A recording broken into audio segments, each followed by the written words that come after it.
వాక్య ధ్యానం నిమిత్తమై చూడండి, 1 పేతురు 3:8. తుదకు మీరందరూ ఏక మనస్కులై ఒకరి సుఖదుఖముల యందు ఒకరు పాలుపడి సహోదర ప్రేమ గలవారమై కరుణా చిత్తమును వినే మనస్కులై ఉండు. ప్రియ దేవుని బిడ్డారా, ఆశీర్వాదమునకు వారసులగుటకు ఏం చేయాలి? గత వారం మనం నేర్చుకున్నాము. దేవుని బిడ్డారా, దైవ సంబంధమైన ఆశీర్వాదాలు పొందుకోవటానికి మొట్టమొదట మనం ఏం చేయాలంటే ఏక మనస్సు కలిగి ఉండాలి, ఏకత్వం కలిగి ఉండాలి. ఎప్పుడు కూడా సంఘంలో భిన్న అభిప్రాయాలు ఉండకూడదు. వ్యక్తిగత జీవితంలో భిన్న అభిప్రాయాలు ఉండాలి. అంటే అభివృద్ధి అవ్వాలి. నేను దీవించబడాలి, నా బిడ్డలు దీవించబడాలి, నా కుటుంబం దీవించబడాలి, నా వ్యాపారం దీవించబడాలి. ఇవి వ్యక్తిగతంగా ఈ ఆలోచనలు ఉండటం మంచిదే. కానీ సంఘ విషయంకి వచ్చేప్పటికీ ఎలా ఉండాలంటే ఏక మనస్కులై ఉండాలి. ఆత్మ సంబంధమైన విషయాలలో, ఆరాధన విషయంలో, మందిరము విషయంలో, సేవ విషయంలో అందరూ కూడా ఎలా ఉండాలంటే ఏక మనస్సు కలిగి ఉండాలి. మొట్టమొదట మనం ప్రార్థన ఏంటంటే ఏకీభవించి ప్రార్థన చేయాలి. రెండోది ఏమంటాడంటే సహోదర ప్రేమ కలిగి ప్రార్థన చేయాలి. దేవుని బిడ్డారా, నా మాటలో చాలా జాగ్రత్త గమనించాలి. విశ్వాసము, ప్రేమ, నిరీక్షణ, ఈ 3 నిలుసును. వీటిల్లో శ్రేష్టమైనది ప్రేమ అని బైబిల్ చెప్పింది. అందుకని మీరు ఏం చేయాలంటే సహోదర ప్రేమ కలిగి ఉండాలి, ఏక మనసు కలిగి ఉండాలి. అట్ ది సేమ్ టైమ్ ప్రియ దేవుని బిడ్డలారా, సహోదర ప్రేమ కలిగి ఉండాలి. మీరు దేనికి పిలువబడ్డారు? ఆశీర్వాదమునకు వారసులగుటకు మీరు పిలువబడ్డారు. మనం శాపానికి వారసులం కాదు. మనం ప్రియ దేవుని నష్టానికి వారసులము కాదు. మనం ఈ లోక సంబంధమైన సమస్యలకు వారసులము కాదు. మన పిలిపే ప్రత్యేకమైనది. మీరు ఆశీర్వదించబడటానికే పిలిచారు. ఆశీర్వదించబడటానికి ప్రభు మనల్ని పిలిచినప్పుడు ఎందుకు ఆర్థికం ఉంది, ఎందుకు సమస్యలు ఉన్నాయి, ఎందుకు ప్రియ దేవుని బిడ్డలారా అనేక సమయాల్లో మనం ఇబ్బంది పడుతూ ఉన్నాం? ఎందుకు ఆయన ధనవంతుడై ఉండి మన కోసం ఆయన దారిద్ర్యుడుగా మారిన వాడై ఉన్నాడు. అంటే ఆయన ధనవంతుడు. ఎందుకు? మనలను ధనవంతుడుగా చేయటానికి ఆయన దారిద్ర్యతను స్వీకరించి మన మధ్యలోనికి వచ్చాడు. అందుకనే ఈ లోకంలో ఆయన ఉన్నప్పుడు అంటాడు, ఆకాశ పక్షులకు గోళ్ళు ఉన్నవి, నక్కలకు బొరియలు ఉన్నవి, మనిషి కుమారుడు తల వంచుకున్నటకు కొంచెం స్థలమైనను లేదు అని మాట్లాడుతూ వచ్చారు. దేవుని బిడ్డలారా, మరియ గర్భము దాల్చినప్పుడు ఆమె డెలివరీ సమయంలో ఆయనను ప్రసవించుటకు అనేక ప్రాంతాలలో సంచరించినను ఎవరు కూడా ఆయనకు స్థలాన్ని ఇవ్వలేదు. అందుకని యేసు ప్రభు ఆ శతాధిపతి బిడ్డలు లేపడానికి వచ్చినప్పుడు, ఆయన ఇంట్లోనికి వచ్చేటప్పుడు ఆయన అన్నమాట ఏంటంటే స్థలమీయుడు. దేవుని బిడ్డలారా, స్థలమీయుడి అని అంటాడు. ఎప్పుడైతే యేసు ప్రభుకు ఆ ఇంట్లో స్థలం ఇచ్చారో వెంటనే ఆయన లోపలికి వెళ్ళాడు. నిర్జీవమై చనిపోయిన ఆ బిడ్డ మీద చేయి పెట్టి ప్రార్థన చేయగా దేవుడు సజీవులుగా నిలబెట్టిన వాడు ఉన్నాడు. దేవుని బిడ్డలారా, స్థలం ఇవ్వాలి, ఆయనకు ప్రాధాన్యత ఇవ్వాలి, ఆయన మీద ఆధారపడాలి. భక్తి జీవితం అలవాటు కాదండి. భక్తి జీవితం మన ఇష్టం వచ్చినట్టుగా ఉండకూడదు. భక్తి జీవితం దేవుని చిత్తం ఏంటి, దేవుడు ఏం చెప్తున్నాడు, దేవుడు ఎందుకు మనల్ని పిలిచాడు? సమస్య కోసమా, ఆటంకం కోసమా? దేవుని బిడ్డలారా, మనకున్న రోగాల కోసం దేవుడు మనల్ని పిలిచాడా? దానికోసం అయితే మనం భక్తి జీవితాన్ని ఎందుకు లీడ్ చేయాలి, ఎందుకు కొనసాగించాలి? అది దేవుని ఉద్దేశం కానే కాదు. దేవుని ఉద్దేశం ఏంటంటే మీరు ఆశీర్వాదమునకు వారసులు మీరైతే ప్రియ దేవుని బిడ్డలారా, మరి ఎందుకు ఈ సమస్యలు ఉన్నాయి అని అంటే మొట్టమొదట మనం ఉండాల్సింది ఏంటంటే ఏక మనస్సు కలిగి ఉండాలి. ఏ ఇంట్లోనైతే ప్రతిరోజు కుటుంబ ప్రార్థన జరిగిందో ఆ ఇళ్ళు ప్రత్యేకంగా ఉంటాయి, ఆ ఇళ్ళు ప్రత్యేకంగా దీవించబడతాయి. దేవుని బిడ్డలారా, మీకు ఇప్పటికీ అలవాటు లేకపోతే అలవాటు చేసుకోండి. ప్రతి ఇంట్లో కూడా కుటుంబ ఆరాధన జరగాలి. ఎప్పుడైతే మీరు కుటుంబ ఆరాధనలో ఉంటారో మీ ఇంట్లో వాళ్ళందరూ కూడా మీతో ఏకీభవిస్తారు. ఏకత్వం ఉన్న చోట ఆశీర్వాదాలు ప్రభువు అనుభవిస్తారు. అందుకని దేవుని బిడ్డారా, మీకు ఏకత్వం కలిగి ఉండాలి అంటే రెండో మాట ఏమంటుందంటే మీరు సహోదర ప్రేమ కలిగి ఉండాలి. ప్రేమ లేకపోతే ఏకాత్మ కిందకి రాలేము. ప్రేమ లేకపోతే ఏక మనస్సు కలిగి ఉండలేము. అందుకనే ప్రభు సన్నిధిలో దేవుని బిడ్డారా, మనం ఎలా ఉండాలంటే ప్రేమ కలిగి ఉండాలి. మనము దేవుని ప్రేమించలేదు, ఆయనే మొదట మనలను ప్రేమించాడు. మొదటి యోహాను 4:9 ఒకసారి చూడండి. మనము దేవుని ప్రేమించితమని కాదు, తానే మనలను ప్రేమించాడు. మన పాపములకు ప్రాయశ్చిత్తము అయ్యుండుటకు తన కుమారుని పంపాను. చాలా జాగ్రత్తగా గమనించాలి. మనం దేవుని ప్రేమించాల, మనం దేవుని చూడాల, మనం దేవుని తెలియదు, మనకు దేవుని కృప తెలియదు. మొట్టమొదట ఆయన మనల్ని ప్రేమించాడు. ఎలా ప్రేమించాడు? మనం ఇంకనూ పాపంలో ఉండగా. రోమపత్రిక 5వ అధ్యాయం 7వ వచనం చూడండి. రోమపత్రిక 5:7. మనం పరిశుద్ధపరచబడలేదు, మనం నీతిగా మార్చబడలేదు, ఆయన రక్తంతో కడగబడలేదు, ఆయన పునరుద్ధానపు అనుభవం మనకు లేదు. నీతిమంతుని కొరకు సహితము ఒకడు చనిపోవుట అరుదు. చనిపోవచ్చు గాని అయితే దేవుడు మన ఎడల తన ప్రేమను వెల్లడిపరుస్తున్నాడు. ఎట్లనగా మనం ఇంకనూ పాపంలో ఉండగా క్రీస్తు మన కొరకు చనిపోయింది. చాలా జాగ్రత్తగా గమనించాలి. మొదట ఆయన మనల్ని ఎన్నుకున్నాడు. మనం దేవుని చూస్ చేసుకోవాలా. ఈ దేవుడు నాకు కావాలి, ఈ దేవుని నేను ఆరాధన చేస్తాను, ఈయనతో నేనుంటాను, అది కాదు. మనం ఆయన మొట్టమొదట మనల్ని ప్రేమించాడు. ఎప్పుడు ప్రేమించాడు? శ్రమలో ఉన్నప్పుడు, రోగంలో ఉన్నప్పుడు, దేవుని ఎరగని సమయంలో, మనం ఎక్కడో ఉన్నప్పుడు, లోకంలో ఉన్నప్పుడు, మన ఇష్టానుసారంగా జీవిస్తున్నప్పుడు, మనం దేవుని ప్రేమను ఎరగనప్పుడు ఆయన మొట్టమొదట ఆయన మనల్ని ప్రేమించాడు. ఎప్పుడు ఎలా ఉన్నప్పుడు? మనం ఇంకనూ పాపంలో ఉండగా ఆయన మమ్మల్ని ప్రేమించాడు. ఎలాంటి ప్రేమ కలిగి ఉండాలంటే, మనం ఈ లోకం ఏం చేస్తుందంటే, మంచి వాళ్ళైతే ప్రేమిస్తుంది, మంచిగా ఉంటే ప్రేమిస్తుంది. లేకపోతే మన అవసరతలో లేక మనం ఎలా ఉండాలో మనకి సింక్ అయ్యే వ్యక్తులతో మనం వాళ్ళని ప్రేమిస్తాం, వాళ్ళతో సహవాసం చేస్తాం. కానీ ఇప్పుడు దేవుని బిడ్డలారా, లేకపోతే వాళ్ళకి ఏదన్నా హెల్ప్గా నిలబడతాం, వాళ్ళకి సహాయకులుగా ఉంటాం. కానీ దేవుడు ఏమంటున్నాడంటే, మనం ఇంకనూ పాపంలో ఉండగా ఆయన మనల్ని ప్రేమించాడు. ఒకవేళ ఈ లోకంలో కొన్ని అరుదైన సంఘటనలు మనం చూస్తాం. స్నేహితుని కోసం ప్రాణం పెట్టాడు, స్నేహితుని కోసం స్నేహితునికి సహాయం చేశాడు, స్నేహితుని కోసం నిలబడ్డాడు. ఈ మాటలు ఎక్కడైనా మీరు వింటే వినొచ్చు. కానీ ఇప్పుడు దేవుని బిడ్డలారా, మనము ఆయన మనకు మంచి స్నేహితులుగా మనం ఆయన ఎరగం, ఆయనలో మనం లేవు, ఆయన కృపకు మనం పాత్రులుగా లేవు. మనం ఇంకనూ పాపంలో ఉండగా ఒక మంచి వ్యక్తి కోసం ఎక్కడైనా రేరుగా, ప్రపంచంలో అరుదుగా ఎవరైనా చనిపోవచ్చు. కానీ ఆయన మన కోసం, మనం ఇంకనూ పాపములో ఉండగా యేసయ్య మన కోసం తన ప్రాణమును పెట్టిన వాడు. అందుకని దేవుని బిడ్డలారా, విశ్వాస జీవితంలో మనం కలిగి ఉండాలి. దేవుడు ఏమనిసిందంటే, మొట్టమొదట ఐక్యత, ఏక మనస్సు కలిగి ఉండాలి. ఏక మనస్సు కలిగి నీవు ఎప్పుడైతే ఉంటావో ప్రభు సన్నిధిలో దేవుని బిడ్డలారా, ఖచ్చితంగా దేవుడు నిన్ను ఆశీర్వదించేవాడు అయ్యాడు. రెండోది సహోదర ప్రేమ కలిగి ఉండాలి. సహోదరి ప్రేమ అంటే చాలా జాగ్రత్తగా గమనించండి. ఇది అన్నదమ్ముల ప్రేమ కాదు, ఇది అక్క చెల్లెళ్ళ ప్రేమ కాదు, బంధువుల ప్రేమ కాదు, ఇది స్నేహితుల ప్రేమ కాదు. దేవుని బిడ్డారా, ప్రేమలో 4 రకాల ప్రేమలు ఉంటాయి. వాటిలో దేవుని బిడ్డారా, బంధువులు సంబంధించినది లేక రక్త సంబంధికులకు, కుటుంబానికి సంబంధించిన ప్రేమ గురించి ఇది మాట్లాడుతున్నాడు. అట్ ది సేమ్ టైమ్ సార్వత్రిక సంఘానికి ఉండవలసిన ప్రేమ గురించి మాట్లాడుతున్నాడు. అందుకని దేవుని బిడ్డారా, ఆయన మన మీద చూపించే ప్రేమ అగాపే ప్రేమ. దీనికి ఎల్లలు లేవు. యేసు ప్రభు మనలను ప్రేమించే విధానం, ఆయన మనల్ని ప్రేమిస్తున్న ప్రేమ పేరు అగాపే ప్రేమ. ఆయన మనం పాపములో ఉండగా, నువ్వు ప్రార్థన చేయకపోయినా దేవుడు నిన్ను ప్రేమిస్తాడు, నువ్వు మందిరంలో నిర్లక్ష్యంగా ఉన్న దేవుడు నిన్ను ప్రేమిస్తాడు, నువ్వు లోకంలో ఎక్కడున్న దేవుడు నిన్ను ప్రేమిస్తాడు, నువ్వు అజాగ్రత్తగా ఉన్న దేవుడు నిన్ను ప్రేమిస్తాడు, నువ్వు అనాలోచనగా ఉన్న దేవుడు నిన్ను ప్రేమిస్తాడు, నువ్వు ప్రార్థన చేయకపోయినా దేవుడు నిన్ను ప్రేమిస్తాడు, నువ్వు ఎక్కడున్న దేవుడు నిన్ను ప్రేమిస్తాడు. అది ఆయనకున్న మనస్తత్వం.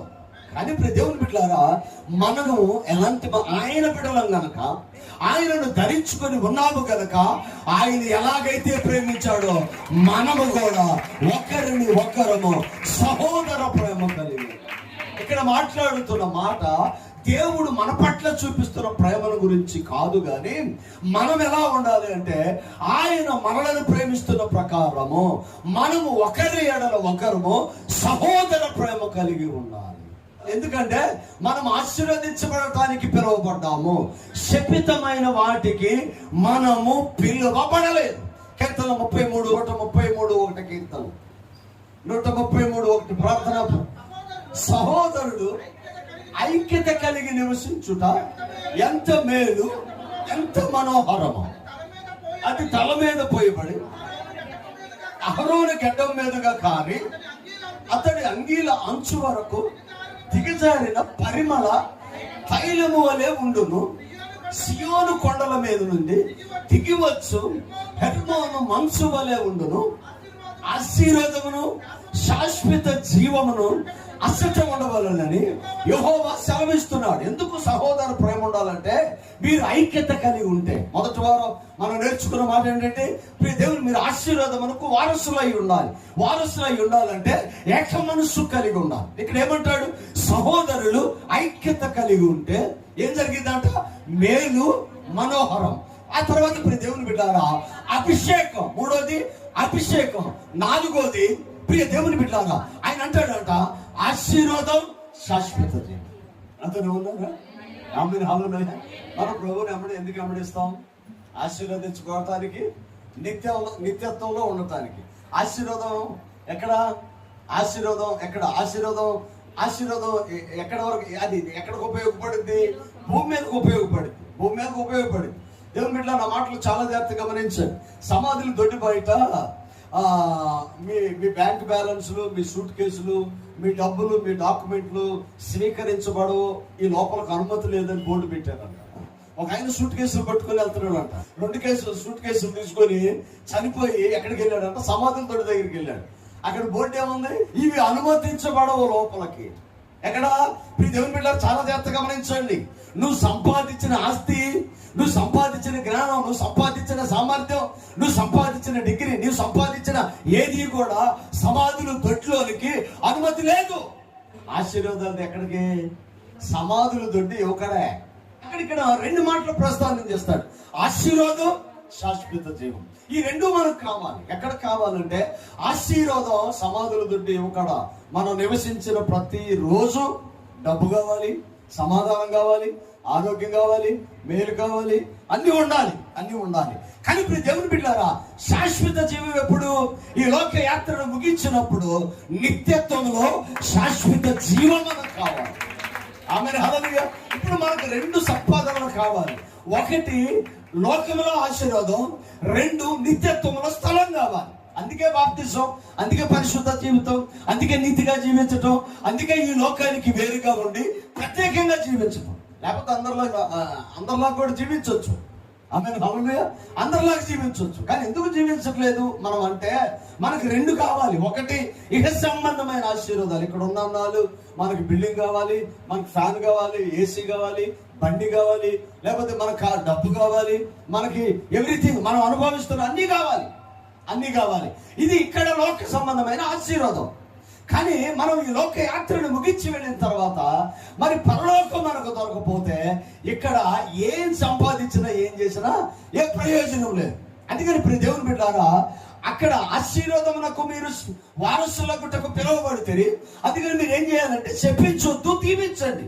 దీవించటం అంటే నువ్వు ఇతరులను దీవించినప్పుడు నీవు దీవించబడతావు. ఏం కలిగి ఉండాలంటే సహోదరత్వం కలిగి ఉండాలి. ఈ సహోదరత్వం అంటే అక్కచెల్లెలు కాదు, అన్నదమ్ములు కాదు. నా సహోదర ప్రేమ అని అనేది ఎలా మనం అర్థం చేసుకోవాలంటే మన సహోదరుడు యేసయ్య, ఆయన ఉదరములో నుంచి పుట్టిన వాళ్ళము సంఘము. అందుకని సహోదరుడు ఐక్యత కలిగి ఉండుట మేలు మనోహరం. అందుకనే ఆయనలో నుంచి పుట్టాం కనుక ఆయనలాగా ఆలోచన చేయాలి, ఆయనలాగా ఉండాలి, ఆయనలాగా మాట్లాడాలి, ఆయనలాగా ప్రేమించాలి, ఆయనలాగా బ్రతకాలి. ఆమేన్ హల్లెలూయా. ఎప్పుడైతే ఆయనలో బ్రతుకుతామో దేవుని బిడ్డలారా దేవుడు బహుగా ఆశీర్వదిస్తాడు. దేవుని బిడ్డ నా మాటలో చాలా జాగ్రత్తగా గమనించాలి. సహోదర ప్రేమ లేకపోతే మనం ఇంకనూ పాపంలో ఉండగా ప్రభు మనల్ని ప్రేమించినప్పుడు మరి అన్ని అవకాశాలు ఉన్నప్పుడు మనం ఎందుకు ప్రేమించలేకపోతున్నాం? కుటుంబ విలువలు తెలియాలి. భర్త విలువ భార్య, భార్య విలువ భర్త, బిడ్డలు తల్లిదండ్రుల విలువ, తల్లిదండ్రులకు బిడ్డల విలువ తెలియాలి. ఈ యొక్క విలువలు తెలియకుండా మనం పెరిగినప్పుడు సొసైటీలో సరైన ఆశీర్వాదాలు మనం చూడలేము. ఇంట్లో ఏక మనసు కలిగి ఉండాలి, మందిరంలో ఏక మనసు కలిగి ఉండాలి, అట్ ది సేమ్ టైమ్ సహోదర ప్రేమ కలిగి ఉండాలి.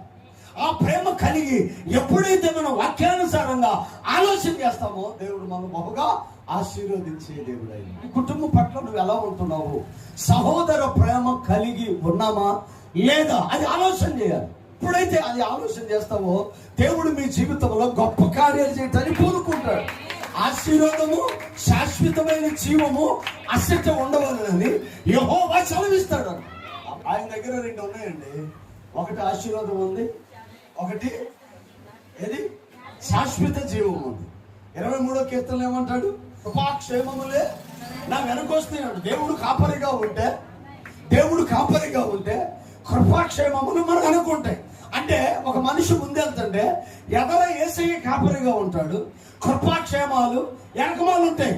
నువ్వు ఆయనతో ప్రార్థన చేసుకుని బయలుదేరితే వెనక చూసుకునే అవసరం. ఎందుకంటే వెనక కృపాక్షేమాలు నీకు కలిగేస్తాయి. ఎదర కూడా నువ్వు చూసుకునే అవసరం. ఎందుకంటే నీ మార్గాలను సరళం చేసేవాడు, నీ ముందు నడిచేవాడు యేసయ్య.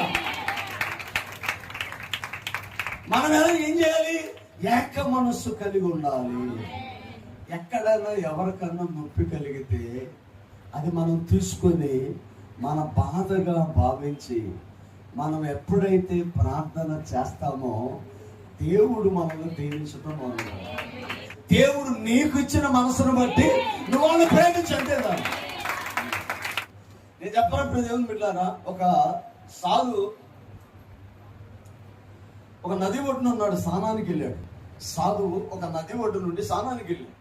స్నానం చేస్తూ ఉండగా ఇప్పుడు దేవుడు ఒక తేలు నీళ్ళలో కొట్టుకుని వెళ్ళిపోతుంటే ఆయన జాలి, సాధువు కదా, జాలి కలిగి ఏం చేశాడంటే ఆ నీళ్ళలో కొట్టుకుని వెళ్ళిపోతున్న తేలిని ఎలాగైనా కాపాడాలని అప్పటికప్పుడు ఏది ఉండదు కాబట్టి చెయ్యి పెట్టి ఏం చేశాడు? ఆ చెయ్యి పెట్టి దాన్ని తీసి పక్కన పెడదాలని చూశాడు. చెయ్యి పెట్టాడు, పైకి తీశాడు, అది కుట్టింది. మరలా చెయ్యి పెట్టాడు, మరలా కుట్టింది. మరలా చెయ్యి పెట్టాడు, మరలా కుట్టింది. జోసఫ్ గారు అంటాడు, చూశాడు. చూసి గబగబ వచ్చి ఇవా నీకు బుద్ధి ఉందా అన్నాడు. ఎవరిని? సాధువు గారు. అదేంటయ్యా అంటే తేలు తెలుసుగా, తేలు కుట్టింది తెలుసుగా, నీకు తెలుసుగా? తెలుసు. మరి తేలు కుట్టిందని తెలిసి చేస్తుంది ఇటువంటి. సాధువు గారు అన్నాడు, తేలుకున్న స్వభావం ఏంటి? కుట్టే స్వభావం. కానీ సాధువుకునే స్వభావం ఏంటి? సంరక్షించే స్వభావం. ఆమె హల్లెలూయా. దాని స్వభావం అది మార్చుకున్నప్పుడు నా స్వభావాన్ని నేను ఎందుకు మార్చుకోవాలంటాడు. కొంతమంది స్వభావాలు వాళ్ళు తిరిగితే నేను ఊరుకుంటానా? నువ్వు తిట్టావు కనుక నేను 2 అంటా. ఆమె హల్లెలూయా. హల్లెలూయా. స్వభావం ఏమైపోతుంది? మారిపోతుంది. ఆశీర్వాదమునకు వారసులగుటకు మీరు పిలువబడ్డారు. అందుకే మొట్టమొదటి ఏక మనసు కలిగి ఉండాలి. రెండోది ఏం చేయాలి? సహోదర ప్రేమ కలిగి ఉండాలి. సహోదర ప్రేమ కలిగి ఉండటం అంటే ప్రియ దేవుని బిడ్డలారా, నీ తత్వాన్ని నీకు చూపించాలి. ఆమె హల్లెలూయా. ఒకరోజు పాముని ఎక్కడ పెడితే అక్కడ కొట్టి చంపేస్తున్నారు. ఎవరో వాక్యం చెప్పారు, అది నమ్మింది, మారు మనసు పొంది, ఎవరిని ఏమంటలా చంపేస్తూ ఉంటే ఈ కంప్లైంట్ దేవుని దగ్గరికి వెళ్ళింది. దేవా, అందరూ కొట్టి చంపేస్తున్నారు, ఎవరిని కరవద్దన్నావు, ఎవరిని ఇది చేయొద్దన్నావు, అందరూ కొట్టి చంపేస్తున్నారు. ఏంటంటే నిన్ను కరవద్దన్నాను కానీ బుసగొట్టొద్దన్నానా అన్నాను. పాముకి బుసగొట్టే స్వభావం లేకపోతే లేడీస్ పట్టుకొని ముడేసి దండాలు కట్టుకొని చీరలాగా వేసుకుంటారు. అందుకే దాని స్వభావం ఏంటి? బుసగొట్టాలి కదా. మరి అది కూడా చేయకపోతే అట్లాగా దేవుని బిడ్డలారా, ఎవరి పని అని చేస్తున్నారు. సాధు ఏది తేలు పని తేలు చేయాలి, పాము పని పాము చేయాలి, సాధువు పని సాధువు చేయాలి. మనము సహోదర ప్రేమను చూపించాలి. ఆమేన్ హల్లెలూయా. ఈ ప్రేమను మనం చూపించకపోతే ప్రభువు మనం ఇంకనూ పాపములో ఉండగా ఆయన మనల్ని ప్రేమించినవాడు. మనల్ని ప్రేమించాడు కనుక మనం ఒకరినొకరు ప్రేమ కలిగి ఉండాలి. ఎప్పుడైతే ఆ ప్రేమను కలిగి ఉంటామో అక్కడ అంటాడంట, ఆశీర్వాదమును శాశ్వత జీవం ఆ ఇంట్లోకి వెళ్ళమని దేవుడు ఆజ్ఞాపిస్తాడంట. ఆశీర్వాదంతో శాశ్వతంతో. ఒక్కోసారి నేను జోజితో మనలో యవనస్తులతో చెప్తాను, ఇదిగో పలానా దగ్గరికి వెళ్ళి పని చేయి, పలానా దగ్గర ఎప్పుడు ఈ పనులు క్రిస్మస్ టైంలో, ఈస్టర్ టైంలో చెప్తాం, మీరు చికెన్ తీసుకురండి, మీరు పలానా పెళ్లి పలానా, మీరు పలానా అని చెప్తాం. అది వాళ్ళు వెళ్ళి పని చేసుకొస్తారు. దేవుని దగ్గర ఆశీర్వాదం శాశ్వత జీవం ఉంటుందంట. ఆయన చూస్తాడు. ఎప్పుడైతే ఐక్యత కలిగిన సంఘాలు ఉంటాయో, ఎప్పుడైతే సహోదర ప్రేమను కలిగిన సంఘాలు ఉంటాయో, అక్కడికి దేవుడు చెప్పేది ఏంటంటే, ప్రియ దేవుని బిడ్డలారా, వాడు దేనికి పిలువబడ్డారంటే ఆశీర్వాదానికి వారసులుగా పిలువబడ్డారు, శాపాలకు కాదు. కొంతమంది దేవుని బిడ్డలారా అశపితమైన మాటలు మాట్లాడుతూ ఉంటారు. ఎలాంటి మాటలు? శపితమైన మాటలు మాట్లాడతారు. ఎక్కువగా ఎవరు మాట్లాడతారంటే తల్లిదండ్రులు బిడ్డల గురించి మాట్లాడతాడు. వాడంతే, వాడు బాగుపడ్డా, ఆమంతే, ఆ బిడ్డ ఆడంతే, ఆడు అలాగే ఉంటాడు. ఎప్పుడు మొదలెస్తారో తెలుసా? ఇంతప్పుడు మొదలేస్తారు. ఇంతప్పుడు మొదలేసి వాడు పనికిరానోడు, వాడు ప్రయోజకుడు కాడు, వాడు దరిద్రుడు అవుతాడు, వాడు అడుగు తింటాడు, ఇవన్నీ అయిపోతాయి. ఆడు పెద్దోడు అవుతాడు. పెద్దోడు అయిన తర్వాత వచ్చిన కోళ్ళకు కూడా చెప్తాడు, ఆడు ఆడు ఆడు ఆడు ఆడు ఆడు ఆడు ఆడు అనవసరం అమ్మా, నువ్వు మంచిదని అని చెప్తాడు. ఆ తర్వాత పుట్టిన పిల్లలకు చెప్తాడు, మీ నాన్న పెద్ద ఎదవరా, మొత్తం నేనే చేశాడని చెప్తాడు. అంటే ఈ తండ్రి ఆలోచన ఏంటి? పుట్టిన కాడి నుంచి పెళ్ళయి భార్యకు పిల్లలకు ఇంకా బతుకుంటే ఈ ఈ ఈ తత్వం మనకు ఉండకూడదు. సహోదరత్వం కలిగి ఉండాలి ఎప్పుడు కూడా. అందుకని యేసు ప్రభు ఏమంటాడంటే, వ్యర్థుడా అని నీవు ఎప్పుడైతే మాట్లాడతావో ప్రియ దేవుని బిడ్డలారా, అప్పుడే అక్కడే అతన్ని హత్య చేసినట్లు లెక్క. అందుకని ఎప్పుడు కూడా అలాంటి మాటలు పక్క విశ్వాసి గురించి మనము మాట్లాడకూడదు. అది ఏ సంఘమన్నా వెళ్ళని, ఎవరన్నా అవని, దేవునిని ఎరిగి బైబుల్ పట్టుకొని దేవుని మందిరములోనికి వెళుతున్న ఏ విశ్వాసైనా యేసయ్య బిడ్డ అని మనకు రూఢి పరచబడినప్పుడు దేవుని బిడ్డలారా ఖచ్చితంగా మన ప్రేమను చూపించమే. ప్రేమించాలి. ప్రేమకు దేవుని బిడ్డలారా మనం ఒక నిలయంగా మారిపోవాలి. ఇది వాళ్ళ క్షేమం కోసం కాదు, నీ క్షేమం కోసం. నువ్వు ఎప్పుడైతే ప్రేమిస్తావో దేవుడు నిన్ను, నీ బిడ్డలను, నీ సంఘాన్ని నియమిస్తాడు. నువ్వు ప్రేమించడం దేనికోసం అంటే నీ బిడ్డల క్షేమం కోసం. నువ్వు ప్రేమించడం దేనికోసం అంటే నీ కుటుంబ క్షేమం కోసం. నువ్వు ప్రేమించడం నీ క్షేమం కోసం. నువ్వు ప్రేమించడం నీ సంఘ ప్రయోజనం కోసం ప్రేమించాలి. మొట్టమొదట దేవుని బిడ్డలారా ఏక మనసు కలిగి ఉండాలి, ఏకత్వం కలిగి ఉండాలి. రెండవదిగా సహోదరు ప్రేమ కలిగి ఉండాలి. ఎప్పుడైతే సహోదరులు ఐక్యత కలిగి నివసించుట ఎంత మేలు, ఎంత మనోహరం. దేవుని బిడ్డలారా మనల్ని ఆయన కాపాడుకున్న విధానం ఒక ప్రత్యేకమైనది. చూడండి ఇప్పుడు దేవుని బిడ్డలారా రోమపత్రిక 5వ అధ్యాయము 7 నుంచి చూడండి. 5:7 నుంచి, నీతిమంతుని కొరకు సహితము ఒక్కడు చనిపోవుట అరుదు, మంచివాని కొరకు ఎవడైనను ఒకవేళ చనిపోవచ్చేమో గాని, అయితే దేవుడు మన ఎడల తన ప్రేమను వెల్లడిపరుస్తున్నాడు. ఎట్లనగా మనం ఇంకను పాపములో ఉండగా క్రీస్తు మన కొరకు ఆయన చనిపోయాను. తర్వాత చదవండి. కాబట్టి ఆయన రక్తము వలన ఇప్పుడు మనము నీతిమంతులుగా తీర్చబడ్డాం. ఆమె హల్లెలూయా. మనం పాపులం కాదండి. అతను ఉన్నారా? హల్లెలూయా. దేవుని మహిమ కలుగుతుంది. మనం ఎవరు? ఆమె ఎవరు? మీరు అడగవచ్చు, ప్రభు అయ్యగారు బైబిల్ చెప్తుంది కదా నీతిమంతులు లేడు, ఒక్కడు లేడు, అందరూ పాపం చేసి దేవుడు అనుగ్రహించు కృపను పొందలేకపోతున్నారు అని బైబిల్ ఉంది కదా, మీరేంటి నీతిమంతులు అని చెప్పేసి మీరు నన్ను అడగవచ్చు. ఎస్, నీతిమంతులు లేని బైబిల్ చెప్తుంది. కానీ అదే బైబిల్ ఏం చెప్తుందంటే, నీతిమంతుడి నివాసం యెహోవా ఆశీర్వదించను, నీతిమంతుడు ఖర్జూర వృక్షం వలె మోవేయును, నీతిమంతుడికి ఆశీర్వాదములు అనేకములు కలుగును అని. దేవుని బిడ్డ ఎప్పుడు నీతిమంతులుగా మార్చబడతామంటే నీతిమంతుడైన యేసయ్యను మనం అంగీకరించినప్పుడు, ఆయన రక్తంతో కడగబడినప్పుడు, ఆయన నీతిని మనం ఆస్వాదించినప్పుడు, ఆ నీతి మనలోనికి ప్రవేశించినప్పుడు, ఆ నీతి సహోదర ప్రేమగా మారినప్పుడు మన కుటుంబాలను దేవుడు బహుగా ఆశీర్వదించేవాడైనా. 1 యోహాను 4:7 నుంచి చూడండి. ప్రియులారా మనము ఒకరికి ఒకడు ప్రేమింతుము. ఎలా అనగా ప్రేమ దేవుని మూలంగా కలుగుతున్నది, ప్రేమించు ప్రతివాడు దేవుని మూలముగా పుట్టినవాడై దేవునిని ఎరుగును. దేవుడు ప్రేమ స్వరూపి. ఆమె నాతోనే ఉన్నారా? దేవుడు ఎలా ఉంటాడు? దేవునికి రూపాలు వేస్తాడు. అంటే తండ్రి ఏమో ముసలోడు, కుమారుడు యవనస్తుడు, పరిశుద్ధాత్మ పావులు. ఈ మనకు తెలిసిన రూపాలు. అని దేవుడు ఎలా ఉంటాడని బైబిల్ చెప్తుంది. ఆయన రూపం ప్రేమ. ఆయన ఎలా ఉంటాడంట? ప్రేమ కలిగి ఉంటాడు. అంటే ప్రేమ స్వరూపి. ప్రేమ స్వరూపం కలిగి ఉండటం అంటే ఇతరుల దగ్గర నువ్వు చూపించే ప్రేమే యేసయ్య. యేసయ్య మనల్ని ఎలాగో ప్రేమిస్తున్నాడో మనము సంఘాన్ని ప్రేమించినప్పుడు దేవుడు మన కుటుంబాలను ఆశీర్వాదకరంగా అన్నాడు.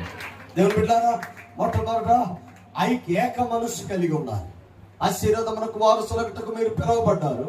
ఆశీర్వాదాలు మీకు ఉండాలి అంటే ఏక మనస్సు కలిగి ఉండాలి. రెండోది ఏంటి? సహోదర ప్రేమ కలిగి ఉండాలి. మూడోది కిందకు వచ్చి చూడండి, కరుణాచిత్తులను వినయ మనస్సు కలిగి ఉండాలి. మనం ఆశీర్వాదమునకు వారసులుగా పిలువబడ్డాం. ఈ క్వాలిటీస్ మన దగ్గర లేకపోతే దేవుని యొక్క ప్రేమను, దేవుని యొక్క ప్రత్యక్షతను మనం చూడలేము, పొందుకోలేము, అనుభవించలేము. ఒకసారి చూడండి 15వ వచనమే, 1 యోహాను 4:15 చూడండి అమ్మా. నేను ముగిస్తున్నాను. ఎవడు ఒప్పుకొనునో వానిలో దేవుడు నిలిచి ఉన్నాడు. వాడు దేవుని యందు ఉన్నాడు. మన ఎడల దేవునికున్న ప్రేమను మనం ఎరిగిన వారమై దానిని నమ్ముకొని ఉన్నాము. దేవుడు ప్రేమ స్వరూపే ఉన్నాడు. మనం చదువుకున్న మాట ఇది. దేవుడు ఏమై ఉన్నాడు? ప్రేమ స్వరూపే ఉన్నాడు. మనం ఎప్పుడైతే ఆ ప్రేమను ధరించుకొని ఆయనను ఇతరులకు చూపిస్తామో ఖచ్చితంగా దేవుడు నిన్ను, నీ బిడ్డలను దీవించేవాడు. సంఘంలో ఎలా ఉండాలంటే అందరూ ఒకేలాగా ఆలోచన చేయాలి, అందరూ ఒకే ఆత్మ కలిగి ఉండాలి, అందరూ ఒకరి ఎడల ఒకరు క్రీస్తు ప్రేమను కలిగి ఉండాలి. మంచిగా ఉన్నాం. మీ మీ మీ చుట్టుపక్కల వాళ్ళతో, మీ ఎదురు వాళ్ళతో, మీ బంధువులతో వాళ్ళు మిమ్మల్ని తిట్టినా మళ్ళీ పలకరేయండి. ఆమె హల్లెలూయా, మళ్ళీ పలకరేయండి. శత్రువుల ఎదుట భోజనాన్ని కావాలా? వాళ్ళ ఇంటికి వెళ్ళి మనం భోజనం చేయాలి. అలా ప్రేమించాలి, అలా ప్రేమించాలి. అక్క నువ్వు రావాలి, నేను రాలేను. నువ్వు రావాలి అక్క, నేను రాలేను. నువ్వు రావాలి, నువ్వు వచ్చి ప్రార్థన చేస్తేనే దీవెన. ఆమె హల్లెలూయా. ఎవరైతే నిన్ను తిట్టారో వాళ్ళ ఇంట్లో ఆరాధన పెట్టాలి. ఎవరైతే నిన్ను తిట్టారో వాళ్ళ ఇంట్లో భోజనం చేయాలి. ఎవరైతే నిన్ను తిట్టారో వాళ్ళు నిన్ను క్షమాపణ అడగాలి. ఆమె హల్లెలూయా. అట్టి రోజులు ప్రభు సంఘానికి ఇస్తాడు. విశ్వాసంతో నిలబడండి. సహోదర ప్రేమ మనం చూపించినప్పుడు వాళ్ళు కూడా చూపించాలి. బైబిల్ ఏం చెప్తుందంటే ఆ ప్రేమ ఎప్పుడైతే చూపిస్తామో నెక్స్ట్ మరలా ఆశీర్వాదాలు వస్తాయి. నువ్వు ప్రేమ కలిగి వెళ్ళి ఎవరి దగ్గరికి వెళ్ళినా లేదనకుండా నీకు ఇస్తారు. ఆమె నమ్ముతుంది. యేసయ్య కూడా అంతే ఇస్తాడు. కానీ 5,000తో వెళ్ళిపోయి మరలా ఇస్తామా, మరలా వస్తుందా? ఆమె హల్లెలూయా. 5,000 ఇచ్చిన బిడ్డను దేవుడు దీవించి దానికి 1000 రెట్ల ఆశీర్వాదాలు ఇవ్వను కాక. ఆమె హల్లెలూయా. దేవునికి మహిమ కలిగింది. వినండి దేవుని బిడ్డారా, అంటే సహోదర ప్రేమ అంటే చాలా జాగ్రత్తగా మనం కలిగి ఉండాలి. ఆ ప్రేమ లేకపోతే దేవుని బిడ్డారా అవసరాలకి వాడుకునే పరిస్థితులకి మనం రాకూడదు. ఎలా ఉండాలి? సహోదర ప్రేమ, ప్రార్థన సహాయం, మాట సహాయం, విశ్వాసంలో సహవాసంలో సహాయం ఎప్పుడైతే మనం కలిగి ఉంటామో దేవుడు మన జీవితంలో అద్భుతమైన మేలు మనకు అనుగ్రహిస్తాడు. ఎందుకంటే దేవుని బిడ్డలారా ఒకేలాగా ఆలోచించాలి, ఒకే దర్శనాలు చూడాలి, ఒకే ప్రేమను కలిగి ఉండాలి, ఒకే ఆత్మ కింద ఉండాలి, ఒకే ఆత్మ కిందకు మనం పనిచేయాలి. అప్పుడు దేవుని బిడ్డలారా స్వార్థము ఉండదు. దేవుని కృప మనకు, మన బిడ్డలకు, మన కుటుంబానికి నిండాలుగా ఉంటుంది. ఆయన సన్నిధిలో మనలను ఆశీర్వదించేవాడై ఉన్నాడు. తలవంచని ప్రార్థన. ప్రేమ కలిగిన దేవ, సత్య స్వరూపి, కృప సమృద్ధినిచ్చేవాడు అనుకున్నాడు. ఆశీర్వాదమునకు వారసులకు మీరు పిలువబడతారు. దేవా నిజమే, మా పిలుపు గొప్పది నాయన. మాలో ఇచ్చిన ప్రేమ గొప్పది, మాకు మీరు ఇచ్చిన బాధ్యత గొప్పది. దేవుడు మొదట మేము నిన్ను ఎన్నుకోలేదు కానీ మీరే మమ్మల్ని ప్రేమించారు. మేమింకా నువ్వు పాపములో ఉండగా మా పరిశుద్ధమైన నీ రక్తము ద్వారా మమ్మల్ని కడిగి పరిశుద్ధపరచబడ్డారు. ప్రేమ కలిగిన దేవాన్ని స్తోత్రం. సంఘము ఏక మనసు కలిగి ఒకేలాగా ఆలోచన చేయాలి. సంఘము సహోదర ప్రేమ కలిగి ఉండాలి. అప్పుడే ఆశీర్వాదమునకు వారసులుగా మేము మార్చబడతాం. ప్రేమ కలిగిన దేవా, ఇక్కడున్న బిడ్డలందరిపైన నీ కృపను కుమ్మరించండి. అగాపే ప్రేమ మీరు మా పట్ల చూపిన ప్రేమ అయితే, మేము ఒకరి ఎడల ఒకర సహోదరు ప్రేమను చూపించే బిడ్డలుగా ఉండే కృపను దయచేసి ఇక్కడున్న బిడ్డలందరినీ మీరు దీవించమని యేసు పరిశుద్ధ నామమున అడిగి వేడుకొనుచున్నాము తండ్రి. ఆమేన్. ఆమేన్. అందరికీ